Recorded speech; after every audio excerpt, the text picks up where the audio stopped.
еден од клучните предизвици кои што го имавме во изминатите неколку години беше како да ја зголемиме соработката помеѓу домашните и мултинационалните компании во земјата. Затоа што ако пред 10 години целта и стратегијата за привлекување на странски инвестиции беше да ја зголемиме вработеноста во земјата, денес веќе се соочуваме со една нова состојба. Состојба каде што и домашните и мултинационалните компании во земјата трагаат по квалитетна и квалификувана работна сила, каде што веќе не е доволно само да привлекуваме странски инвестиции кои што ќе ја зголемат вработеноста, меѓутоа странски инвестиции кои што ќе дадат поголема додадена вредност на економијата, а соработката со домашните добавувачи е таа клучна компонента и индиректен бенефит на кој што треба да работиме. Значи, овдека не се соочуваме со проблем кај странските инвеститори.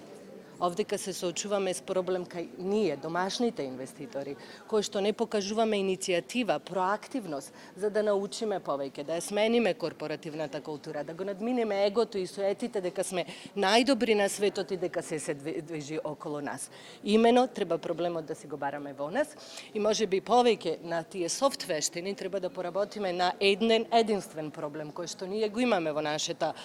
корпоративно општење, а тоа е менталитетот.